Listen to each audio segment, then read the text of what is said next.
And if you see, so this platform was set up in early April to get a quicker response.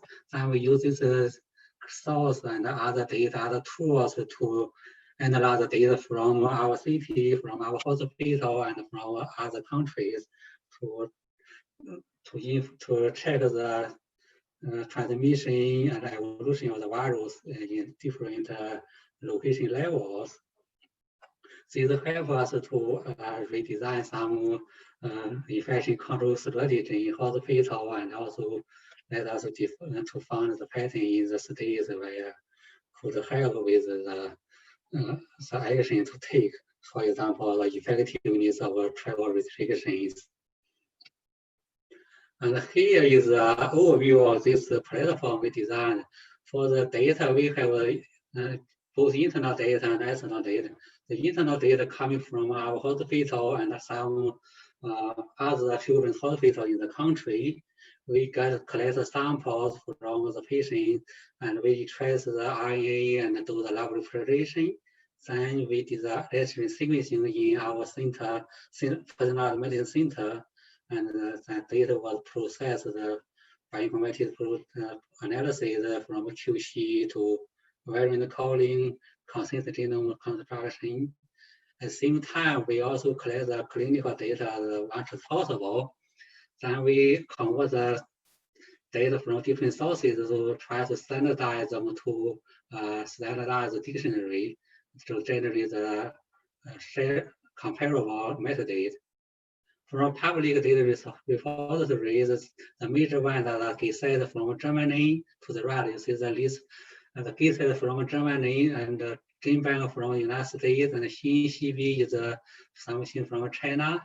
We download the consistent genome sequences to conduct the same variant bioinformatics analysis. We also retrieve the clinical data and convert them to a common standardized dictionary as much as possible. So taken together, we get the collection of the genomic data of the virus and also the metadata for the virus and the patients. Those data are loaded to the card, and then which is a MySQL database and a website publicly available. To the bottom, you see the modules in this card platform. You have the tools for searching and reporting the virus and the genomes. To the left, you have tools for phylogenetic analysis, visualization, and website. And then you use the genome browser, and more importantly, to the right, the virus genome tracker, which was the main tool we use for tracking the transmission of the virus between cities or between time points. Most of the tools are publicly available. This is the current status about the data. We collected until last week, we collected something 145,000 virus strains, and each of them coming with genome sequences. So that for GitSide, they require you have your own account and license to use the data, so we cannot share it publicly. But other than that, we have 28,000 sequences publicly available. For the breakdown of sequences, we have 24,000 from the United States, 5,000 from California, and over 1,000 from Los Angeles. For the tools we have is the virus genome tracker to let you to do the temporal and spatial transmission inference and tracing of the virus, and found the most similar strains from this global collection. If you have a new strain using this tool, quickly place your new strain to the global phylogenetic evolution tree context. And all the data in the database are fully cross-linked between the patient, between the strain, virus strain, between the genome mutations and phylogenetic and coded information. Then the data was you can search it and report it through the web portal to all this kind of information. And we have the tool and the website to do the phylogenetic analysis and visualization, which we provide the global tree and the united tree as the background for other people to compare with. Here is the interface for the web portal for searching and report the virus strains. This allows you to use a combination of any one of several of these 20 different flags of metadata to do the fine search of the most relevant virus. Then it will be reported a table which can be put to Excel, and each of the some, if you click the search icon to the left, it will go bring to the report page of a single virus strain. And this report page have over 30 different fields of metadata collecting from different sources, and some are the result of our bioinformatics analysis that we put together. To the bottom, you see the mutations which collectively we call the haplotype. And in the bottom, going down, you see it listed there are 5 virus strains from the world sharing the identical mutation as this one. You see that to the bottom, they are all from California, USA, CA, that means the United States and California. So this is the report page. And for the virus genome tracker, which is our core function tool to do the genomic surveillance by comparing the virus, the mutations or the haplotype in the newly sequenced virus strain against the global collection of over 140,000 genomes. Then it will quickly identify which are the most similar strains and where they are and when they were collected. Then using this timing and location information to infer the likely transmission routes. This tool can analyze the raw sequence data. It can also analyze the VCF, the mutation, the variant data. And the variant will be called with from the sequence and annotated with protein changing information to give you the functional annotation. In addition, it will visualize the mutations you detected to the virus genome to the top, and the similar, the identical mutation in other viruses. And to the bottom, you will see it found those most similar viruses from the world. So, for example, this one is the most similar from the Iceland, and they are sharing the same, and they have the same 6 identical mutations. Those were happening in early March. So use this information, you can infer that it likely transmitted from Iceland, something happening in Iceland in early March. And those matching assays will be was matched to a phylogenetic tree which shows the global collection of the virus and their relationships. Then if you go with the link, then you will see the phylogenetic tree which shows the global background phylogenetic tree.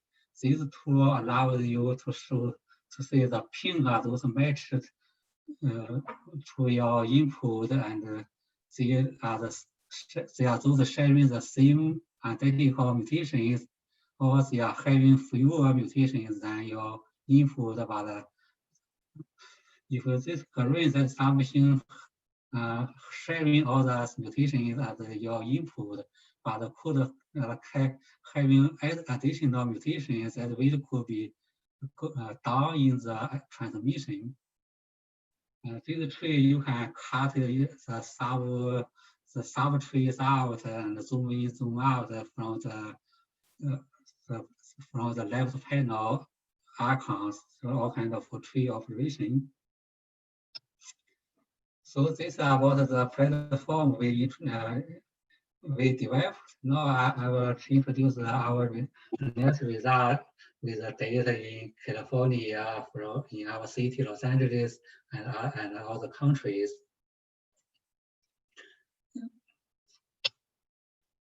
We first started, we collected the 6,000 virus from the United States. Yeah, for the virus, we usually call them the isolate to be exactly, but generally people call the virus strains. So so strain and isolate mean the same thing for the SARS-CoV-2 here. So basically, we collect 6,000 sequences from our hospital, from other public repositories, and we do the analysis as we listed in the bottom, all kind of sequence alignment, variant calling for the haplotype analysis and evolution analysis. This is quite a lot of detail. I may not have time right now, but I can come back if we have time, and if you have questions about analysis steps. So this is the result for this 6,000 isolates from the United States, and we also added the 2,000 randomly selected non-United States isolates to generate a global background of the evolution phylogenetic context tree. So from the data, we found that Washington State and California have most highest number of the haplotype, which were only seen in California, in Washington State, So we see the country, the state private or state specific haplotypes. And these two states are the who started the travel restriction earlier than any other cities in the country. And what we infer from the higher local private transmission in these states is that this travel restriction really help to control the transmission of the virus across the states.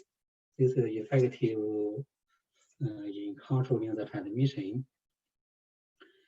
Yeah, from this tree, you also have the GH, GR, and G, which are the major clades. A clade is one group of highly similar viruses, the strains. We see that the different color represents the different locations. We see the different color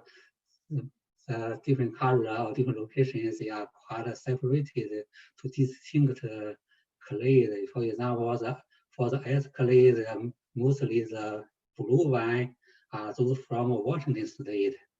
And then you have the light blue is from, I think, California. And then you have something from United Kingdom and something green from New York State. So that basically is a different location have distinct type of mutation, that distinct transmission and outbreaks.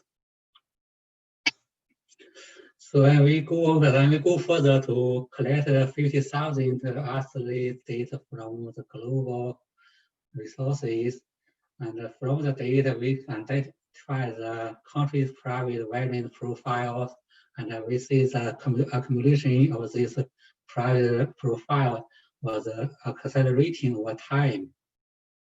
From there, we see about 20% of the virus strains carrying the virus, that the mutation is only seen in the single country and not other country. If we check the collection of the mutations which we call the haplotypes, then there are 45% of them are carrying the haplotype only seen in a single country, even higher than the mutation at the mutation level. And the percentage of those private haplotype was increasing over time. So from January to March, there is a percentage only 28% of the virus strains carrying those private haplotypes. But this percentage increased to 56% and 60% in April and May. This also cooperating with global travel restrictions between countries. This table and the graphic shows how many variants in each virus strain were identified. You see in the early few months, for each, on average, we see 4 mutations in each virus. And then over time, it's increasing linearly. It reaches to 7 in March and 10 in May. And if you go to the July, the average is 12.6 of them. If you see the graph, I think it's linearly increasing. That means the mutation was accumulating over time, and this could implicate the thing about the changing transmission, changing severity, and also change the new mutation will be a challenge to the vaccines developed if we see the consistently increasing mutation. Some of them could impact the efficacy of the vaccines developed based on the current data. This graph is the green line shows the percentage of those virus carrying the haplotypes only in a single country. You see it's also increasing over time. Until March, the percentage is around 18 or 15%. Then it increased to 24% in April, 40% in May, and it is increasing even higher now. So that means the accumulation of the mutations over time, and because the travel restrictions, then the mutations were independently arising between different locations and giving you distinct collection of variants, which we call haplotypes, which will be shown as a city private, state private, or country private. And this percentage increasing over time, as long as the transmission, the travel was restricted. This is the same data in the table. We see the United Kingdom, United States having the highest numbers of mutations, the virus sequence, and the highest number of the mutation virus, those viruses carrying the country private mutations. The haplotype level are also similar pattern. And these are the 10 most frequent mutations. And to the middle is the red one, is the spike protein, which is the most important for the infection. This is D614G mutation is the most reported mutation.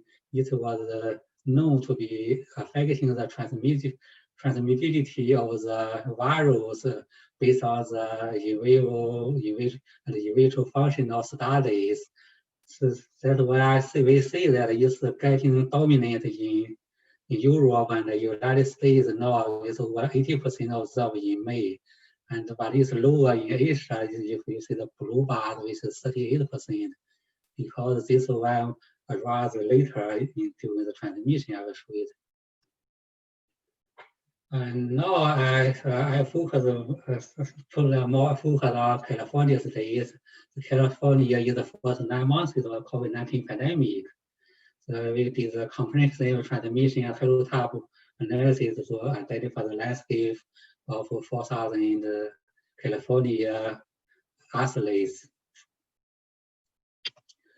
We collected 4,400 California isolates genome from our hospital, from other institutes in California, including Cedar-Sinai Medical Center, including UCLA, and some from other cities. And we identified multiple introduction of the virus into each city or into the California as a whole. And we found that city-specific transmission transmissions. For example, Orange County, which have very distinct isolate haplotype and cluster, than Los Angeles, although we are very near, and San Diego has distinct clusters. And to the bottom, we found that California have more virus carrying a slate private haplotypes, which is 82%. Those means the haplotypes are only seen in California. In comparison, New York and New Jersey areas, this percentage is 56%. So these are further show that California's isolation from other area and our travel restriction, the early action have on the transmission. And for the table at the bottom shows the major state sources of California. Here is the transmission between the locations. We see the large circle is California, the 4,000, and we also collect all those similar closely related virus from the country and from the world.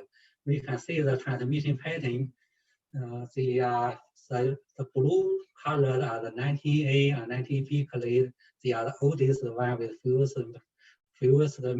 mutations. They are mainly from Asia, Australia, and United Kingdom. And the red ones are those newer with more mutations.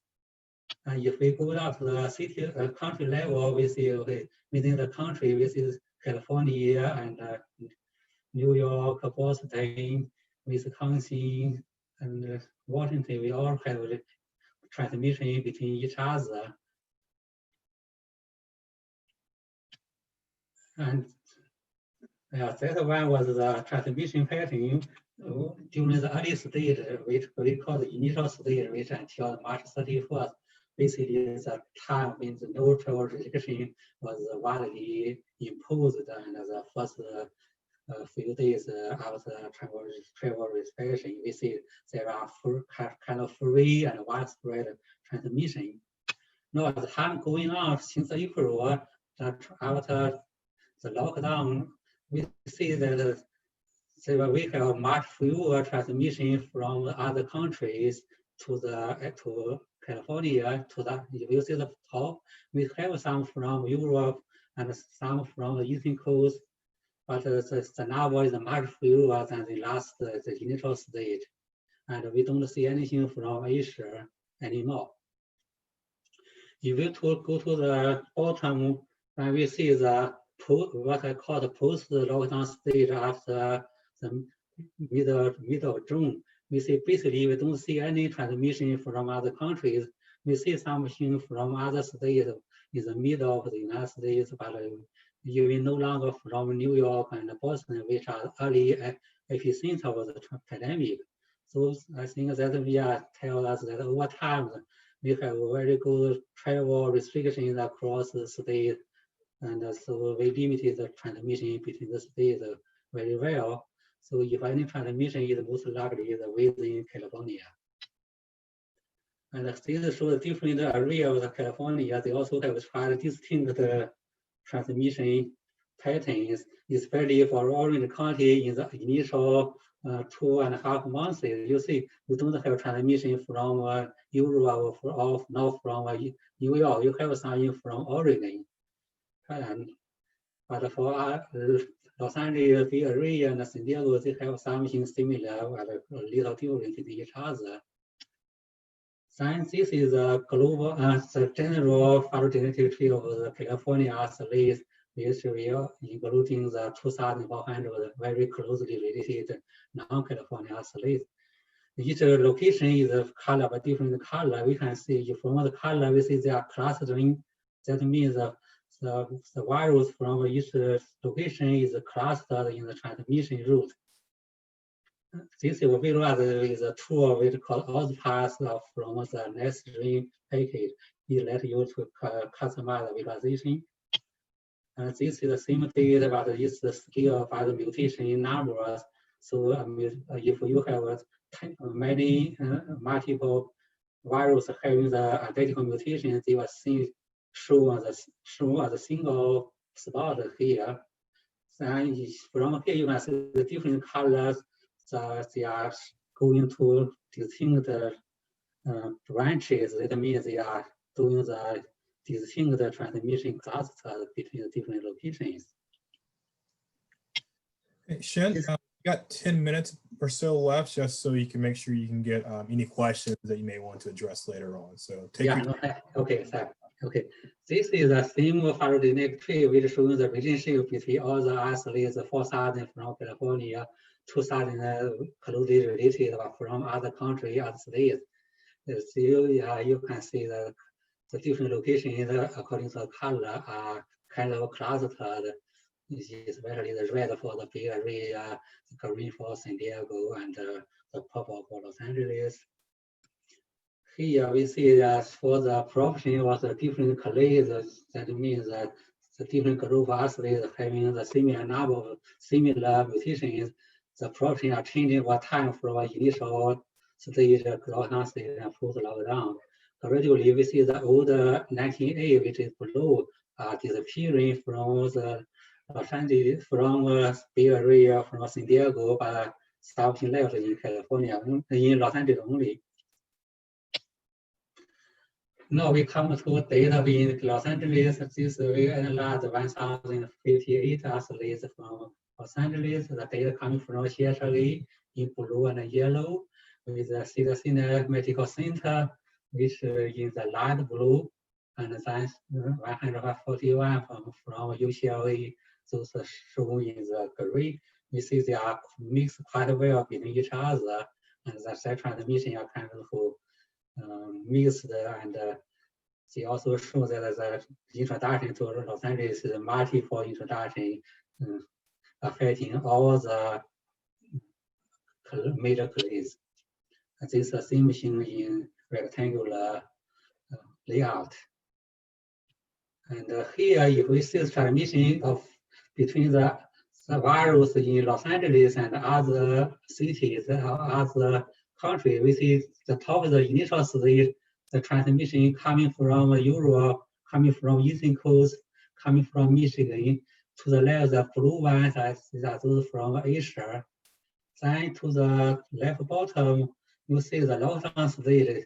Basically, now you have quite a few transmission from other countries, something from United Kingdom, but no other country. Then some, quite a few from other states in the United States, and something maybe Mexico. And to the bottom right, you see the current state. Basically, you don't see any transmission between Los Angeles and other states, other countries. So if any transmission during stage is likely between different area of California, but no from other cities and other states.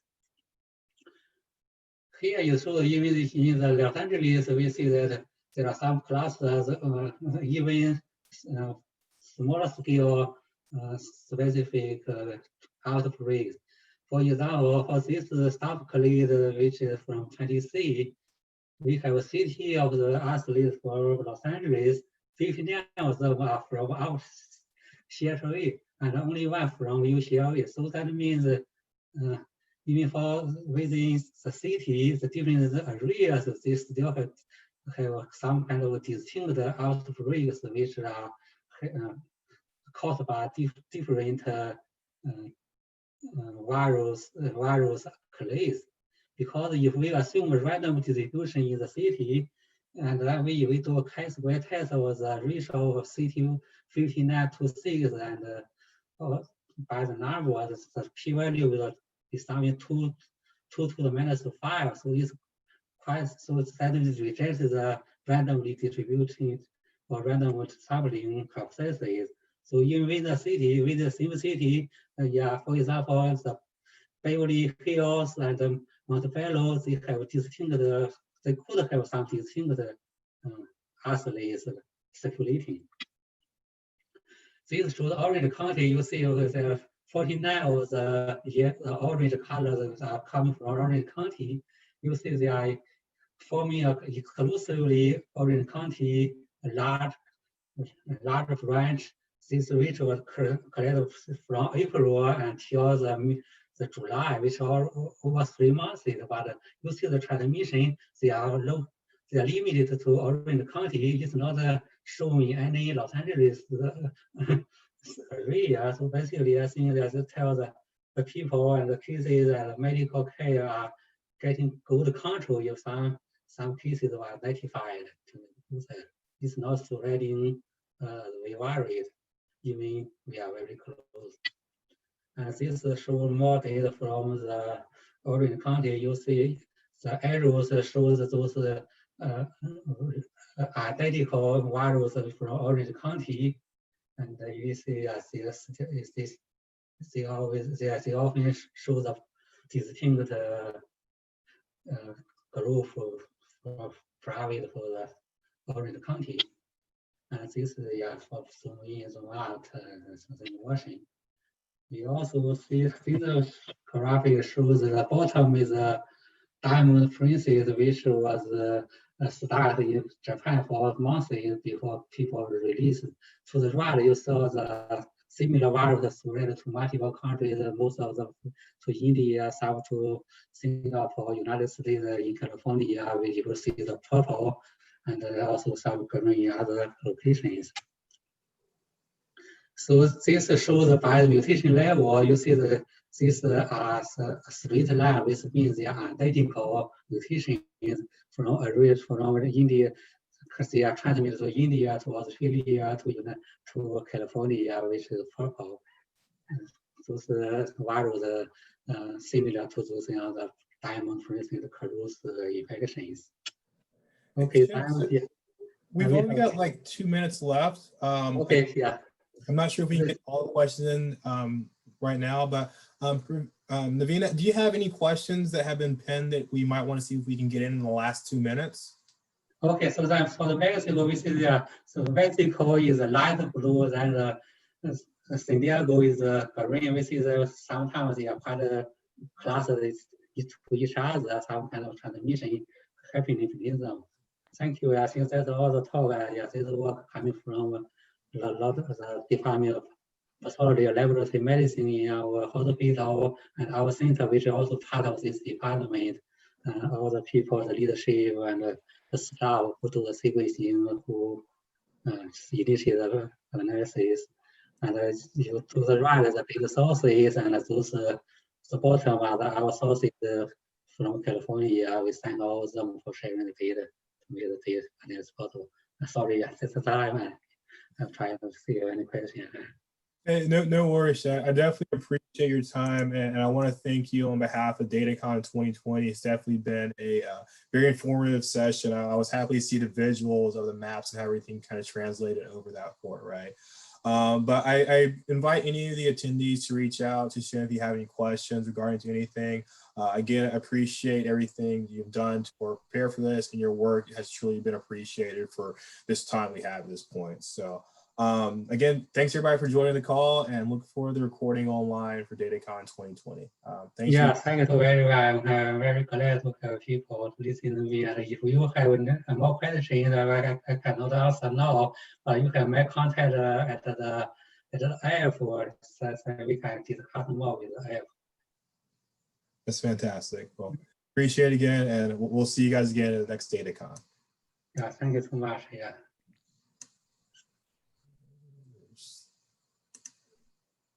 That's okay, bye. All right. Well, Shen, again, I appreciate your time, and if you need anything else from us, let us know. But I got another meeting here in 5 minutes, so got us started. You take care. Okay, yeah, thank you. Yeah, we'll be back. Bye-bye.